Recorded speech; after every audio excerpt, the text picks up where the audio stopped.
As Cleo said, your series is entitled Encounters with Jesus, and our encounter this evening is in John chapter 4, so if you'd get your Bibles out, we'll be looking at the Samaritan woman at the well. And while you're turning there, let's give a little background. I don't know that I have anything new to say that those of you that were here when I was here haven't heard, but this encounter with Jesus actually has several different layers. We're not going to be able to peel all of them back tonight, but I think some of the really important ones. And so I want to give you a little background, first of all, about this woman in Samaria and the place where that encounter took place. As we all know, Moses' law contained a large number of laws that controlled every part of the Jews' life. And included in those laws was the prohibition against marrying anyone outside of the tribes of Israel. In Deuteronomy chapter 7, verse 3 is an example of that regarding the inhabitants of Canaan. The Lord said, "Do not intermarry with them. Do not give your daughters to their sons, or take their daughters for your sons." And he repeated that in different ways numerous times as they were entering and preparing to enter into the promised land. And interestingly, the Jews, by and large, regarding this, with very few exceptions, they obeyed that commandment for almost 700 years, for somewhere around 20 generations of people, from the conquering of the land until the Babylonian captivity. And the deportation, 70 years of deportation, then they essentially obeyed that command. However, the remnant of the people that were left in the land during that 70 years of Babylonian captivity intermarried with the people that were left in the land. And I often tell people, do you know the number one determining factor of who you will marry? And the answer is who you know. You're not going to marry anybody you don't know. So you're going to marry somebody around you. And so that was who was around them, and that's who they married. The vast majority of the people had been deported and taken away, and those that were left came to be known as the Samaritans, because Samaria was the capital city of that area. And then following the 70 years of captivity, the Persian Empire that had defeated the Babylonians and became the world power. Babylon had carried away all the areas that they conquered. They had a deportation policy, and so they took the captives, the bulk of them, and they put them in other places that they had captured. And then they took people from those other places and put them in the homes and the places of those that had been deported. And so you think about how effective that was. It was really an effective policy, even if it had a certain amount of cruelty involved in it, because if, let's just assume that some country overran the United States of America and they took 80% of the population and they put 10% in Africa and 10% in Asia somewhere and different places around the world, they brought people from those places and put them in here, and so your next door neighbor comes from a foreign country on this side, and your next door neighbor over here, and the bulk of the people in your new community, you don't speak the same language, you don't have the same God, you don't have the same background, so you don't have anything to do with one another for a long time. Before very long, your kids will start playing with their kids, and they'll learn to communicate even if they can't speak the same language. And within about 2 generations, then you're going to kind of have a blending together, and there's going to be a commonality that will develop. But it's going to take a long time before you trust these people enough, or that you can communicate effectively enough that you're going to be able to rebel against the government. And so it was an effective policy. When the Persians came in, defeated the Babylonians, and became the world empire, they had exactly the opposite. They said that they were welcomed as liberators. In fact, many of the cities that when they brought their armies, the Persian army came up to the cities, they would open their gates and welcome them as liberators. Because one of the things was that they had the very opposite policy. If you had been deported from your homeland, then they encouraged you, if you wanted to go back home. And they would even pay your airfare to go home, or bus fare, whatever. And so among those were the Jews that were given the opportunity to go back to Judea and Jerusalem. And so consequently, Jews began to return from that captivity. 3 groups of exiles, as many of you know, returned to Jerusalem to rebuild the temple, to restore the law, to rebuild the city walls and the city itself. And upon their return, the current population in that area of Canaan offered to help them rebuild. And I suspect that their offer was a sincere offer. I mean, you know, they knew that these people were coming back home, so they wanted to have a relationship with them, and so they volunteered to help them rebuild their temple and rebuild the city walls, and the Jews just absolutely refused. And they said, you won't have any part in helping us rebuild our temple or rebuild our city. And so this began an intense conflict between the Jews and the Samaritans, which most of us are at least somewhat familiar with, that the Jews considered the Samaritans worse than dogs. And if they had to, for some reason, enter into Samaritan territory, then when they crossed the county line to come back home, they took their coat off and they shook the dust back across the other side of the line and took their shoes off and beat the dust off of them so they wouldn't be contaminated. And you can imagine how that would make you feel if you were the recipient and watching somebody do that. And so there was a lot of hostility between, obviously, the Jews and the Samaritans. Approximately 90 years passed between the first return, led by Zerubbabel in the first 6 chapters of Ezra, and he came back to rebuild the temple. And they encountered some problems. They poured the slab, more or less, you could say, and then they abandoned it because of difficulties that arose. And some years passed, the prophets Haggai, Zechariah, and Malachi came along and encouraged them to get back busy rebuilding the temple. And so 90 years will pass from the time that the first group came until the third group came, led by Nehemiah to rebuild the city walls. The Levitical priesthood had been reestablished there in Jerusalem shortly after the return of the first group. And during those rebuilding years, some of those who had returned married women who lived in that area. And so they married some of the Samaritan women. And among those who were guilty of doing that was the grandson of the high priest. And you can read about that in Nehemiah chapter 13. The Bible doesn't tell us what this grandson's name was, but Josephus tells us that his name was Manasseh. And Manasseh had married the daughter of Sanballat, the governor of Samaria. And I don't know all that was a result of that, but I'm sure they were trying to make some effort, particularly the Samaritans. The governor of Samaria would like to have some kind of a decent relationship with these Jews that were returning. And so he offered his daughter to the grandson of the high priest, and they were married. And that created a problem. When Nehemiah was elected governor of Judea, and he was sent over by the Persian king, and he came back to Jerusalem, he found out that there had been a number of the leaders of the Jews that had intermarried with these women that lived in the area.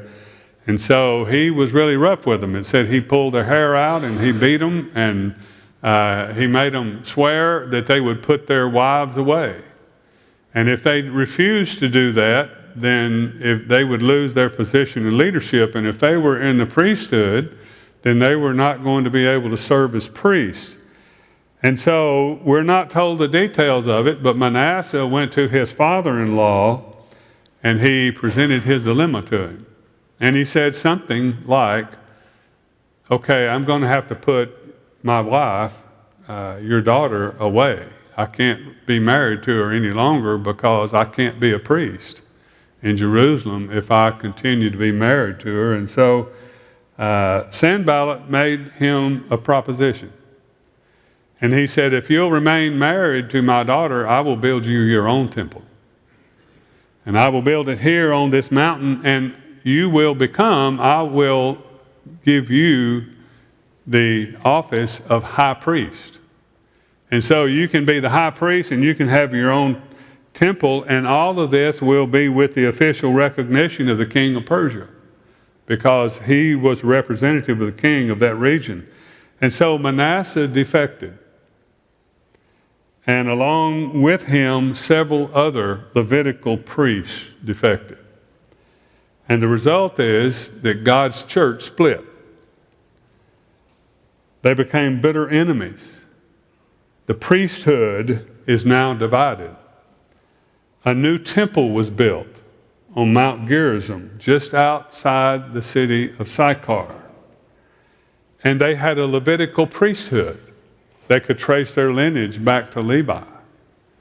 And so they had a priesthood, they had a temple, and now they had one other problem, and that was the Pentateuch. The first 5 books of the Old Testament talked about, and all the things that we're talking about, what God was going to do in the future, had to do with Jerusalem. And so they went in and they changed where it said Jerusalem, and they put Samaria. And so they had their own Bible. The first generation of people that did that knew what they were doing. Maybe the second generation did, but by the time you get down to about the third and fourth generation, they didn't know why their Bible was different than the Jews' Bible. And so they had their Bible that gave them legitimacy for their temple and their priesthood, just like the Jews did for their temple and their priesthood. And so the curtain comes down. 400 years pass. The curtain comes up. John chapter 4. Jesus must needs go through Samaria. And so the stage is set. Jesus and his disciples are traveling from Judea to Galilee. John chapter 4, verse 4. Now he had to go through Samaria. Now, by the way, most Jews didn't have to go through Samaria. They would take the route around rather than going through Samaria. But Jesus went through Samaria. It was directly in the path, obviously, between Galilee and Judea. So he came to a town in Samaria called Sychar, near the plot of ground Jacob had given to his son Joseph. And Jacob's well was there. And Jesus, tired as he was from the journey, sat down by the well. It was about the 6th hour. It was noon. He sent his disciples into the city to buy food. And he sat down beside the well that had been dug by the Jewish patriarch Jacob. And a Samaritan woman comes out of the city of Sychar to draw water. And the stage is set. Now there are going to be 2 conversations that take place between Jesus and that woman. One of them is going to be about water, and the other one's going to be about worship. And the conversation for a while centers around water. She is shocked that he would ask her for a drink of water for multiple reasons. Number one, because he's a Jew and she's a Samaritan. Number 2, because he's a man and she's a woman. And men didn't speak to women on the streets, out in the public. And so he tells her about living water that he can give her. And she's shocked that he would ask for water, and she said, how is it that you, being a Jew, would ask of me water? And he said, if you knew who it was that you were talking to, you would ask me for water, and I'd give you water that you'd never be thirsty again. And she was fascinated about that. And she said, sir, the well is deep, and you don't have anything to draw it with. And by the way, that well is still there today. And the well vertically is almost 100 feet. But that's not the bottom of it. It hits caverns that go, and nobody knows how far, into groundwater. I read, as I was doing a little research on this well, that approximately 12 divers have died going into those caverns trying to find out where all that goes. And approximately 12 of them didn't survive. But she's probably talking about the level from the surface down 100 feet. And it wouldn't necessarily have been the full 100 feet, but many feet by the time they got to the water table. And he didn't have anything to draw it with. And you think about how real that is. There could be water 50 feet away, and if you don't have something to get down there and get that water, then it's of no use to you. And so she's really puzzled about why he would ask. And this woman, let's talk about her just a minute. She's been coming to this well, I would assume, hundreds of times. She would come and fill her jars and trudge back to town, use the water, and come back again, and again, and again. And it had become a habit. She always came back empty. She had to come back to a designated place to get water. It's important that you recognize that, because this is going to be the heart of what Jesus is going to teach her. Just like all of us. We keep trying to fill our emptiness with earth's unsatisfying cisterns and wells. Money, travel, sports, pleasure, knowledge, education, power, whatever it may be. We keep going back to the well. And we come back again, empty. Because there's nothing that just satisfies. For a little while, and then our bucket runs dry. And we have to go back to the well. And we have to make another trip. And we have to make more money. And we have to get a raise. And all these things. We keep coming back to the well. Unfulfilled. Thirsty for something that this world cannot provide.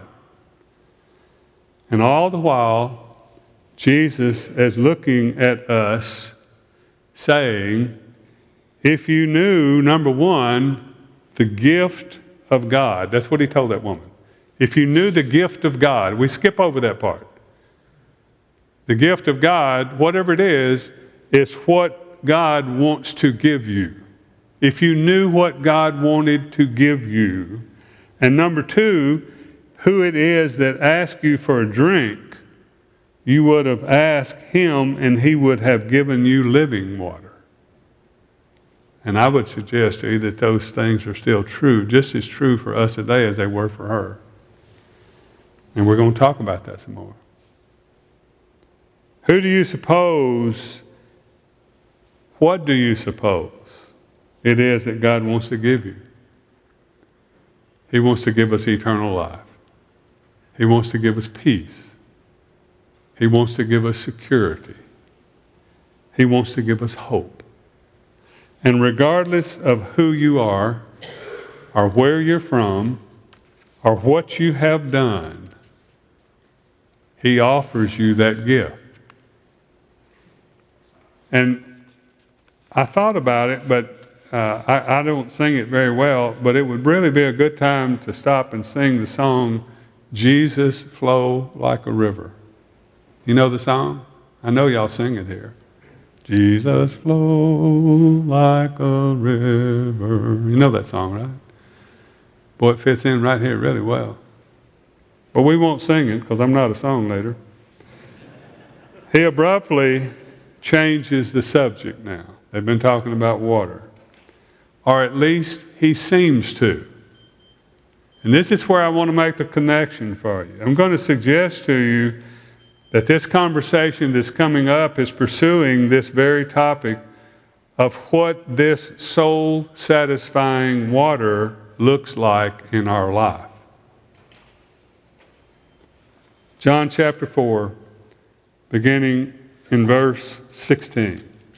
Let's read together. He told her, "Go call your husband and come back." "I have no husband," she replied. Jesus said to her, "You're right when you say you have no husband. The fact is, you've had 5 husbands, and the man that you're shacked up with now is not your husband." That's not exactly what it said, but that's what was happening. "Sir," the woman said, "I can see you're a prophet. Our fathers worshipped on this mountain, but you claim that the place where we must worship is in Jerusalem." This mountain, by the way, was Mount Gerizim. They were at the foot of Mount Gerizim, and they could see that temple. Now, it had been destroyed but rebuilt during the Intertestament time. It wasn't much of a temple, but there was a temple there. It said, your fathers say that the proper place that we should worship is Jerusalem, and our fathers say that it's in this mountain. And Jesus said, "You Samaritans," let me go back. Jesus declared, "Believe me, woman, a time is coming when you will worship the Father neither on this mountain nor in Jerusalem. You Samaritans worship what you do not know. We worship what we do know, for salvation is from the Jews. Yet a time is coming and has now come when true worshipers will worship the Father in spirit and truth. For they are the kind of worshipers the Father seeks. God is spirit, and his worshipers must worship him in spirit and in truth."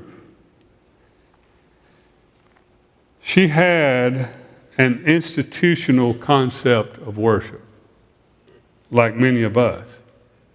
And the problem with that is that God is distant from us. We have to come to a place to meet God. Worship was tied to a place. That's where you go to meet God. You've got to be in the right place to worship. And she said, "So tell me where that is." And remember, the Samaritans had a temple, a Levitical priesthood, and the Bible said that the place was on that mountain, Mount Sychar. But Jesus is about to introduce a completely new concept of worship. Verse 21, the time is coming. Verse 23, the time is coming and has now come. Then, a change has come. Jesus is announcing a change, and that change is a completely new concept of worship. And now we're going to peel a layer off of this and see what the heart of what Jesus was teaching this woman, announcing a time and a situation in which worship will no longer be restricted to or limited by any physical area or building. You will worship the Father neither on this mountain nor in Jerusalem. No longer in Jerusalem, no longer in Samaria, and no longer in any other place is the point. And in our minds, we broadened our concept of worship away from Jerusalem and Samaria. We don't have to go to Jerusalem. We don't have to go to Samaria. To every other place in the world. We have church buildings all over the world, don't we? Where we go to worship. And in some places, it's an extremely elaborate building. In others, it's a house. Or maybe even in some countries, under a tree somewhere. But a special place. We have places where we go to worship. But Jesus is saying, you won't go to a place.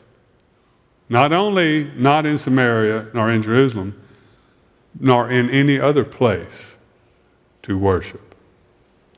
And I'm going to challenge some of our thinking about worship because I believe that's the heart of what he's teaching here. We're changing systems. No more holy place. No more place of worship. I'm old enough to remember churches that split over whether or not you could bring a drink into this building right here, the auditorium. And churches are split over it. Because, whether we would admit it or not, this was a holy place. This is a place where you come to worship God. And you had to dress appropriately, and you had to act a certain way, and this was our place that we had to come. And here's the punchline. We live in a time when the holy place is where? Right here. Your body.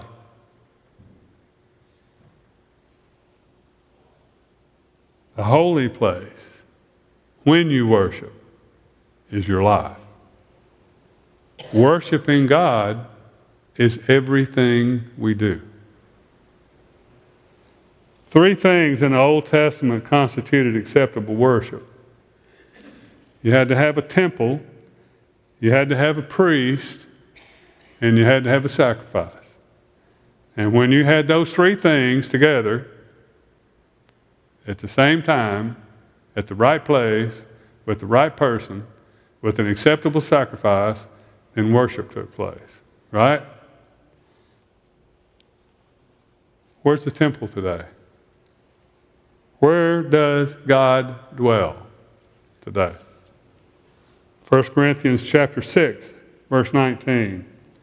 Do you not know that your body is a temple of the Holy Spirit, who is in you, whom you have received of God? Where does God dwell today? Where's His temple? In a Christian's body. Who are God's priests today? Revelation chapter 1, verse 5 and 6. To Him who loves us and has freed us from our sins by His blood, and has made us to be a kingdom and priests to serve His God and Father. I'm a priest, and so are you. I'm not more of a priest. I'm not the high priest. Jesus is our high priest, and we're all priests. We've been appointed by God. And so we need one more thing. We need an acceptable sacrifice, don't we? Well, what sacrifice do we offer today? And here's the kicker. Romans chapter 12, verse 1. Therefore I urge you, brothers, in view of God's mercy, to offer yourselves, literally, your bodies, as living sacrifices, holy, pleasing, or acceptable to God, which is your spiritual worship. So where you have a temple, and you have a priest, and you have an acceptable sacrifice, guess what's going on? Worship. The time is coming, and now is, when people are not going to come to a particular place to meet God. God's not distant from you. You don't have to go. You don't have to come to this building to meet God. You live with God. God lives in you 24/7. Everything you do is worship to God. Now, the first thing you think is that you want to say to me, well, are you saying that we don't have to assemble on the first day of the week? No. We are worshiping when we come together to assemble, but we are not exclusively worship. It's not the only time we're worshiping. We're doing what God tells us to do on the first day of the week, to come together and encourage one another and support one another, and to sing and study and pray and take the Lord's Supper. We're worshiping when we do that. But that's not the only time we're worshiping. We're worshiping all the time. There's not anything you do in your life that would displease God. Ephesians chapter 5 says, let us find out what pleases the Lord. And that's what we're all about, right? We want to know what God wants us to do, and we want to talk like God wants us to talk, and we want to represent God to the people around us. We want to become more and more like Jesus every day of our life. And so we don't use any of our money in a way that would displease God. We don't talk in a way that would displease God. We don't act, even when we're around our buddies. We don't act in a way that would displease God. Because we're constantly offering everything that we do and say and are as a sacrifice to God. And somebody said, the problem with living sacrifices is what? They want to crawl off the altar. But the day of dead sacrifices is over. Now it is you offer your bodies as a living sacrifice. When you have a temple where God dwells and a qualified priest and acceptable sacrifice being offered, what's happening? Worship is happening. And so I'm saying to you that this encounter that Jesus had with this woman, there was no accident here. I mean, it was earth-shattering what he told this woman.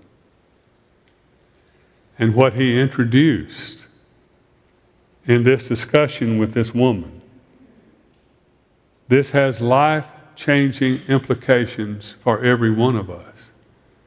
If we live in such a way that we are holy, we offer to God a holy sacrifice, acceptable, pleasing to Him, 24/7.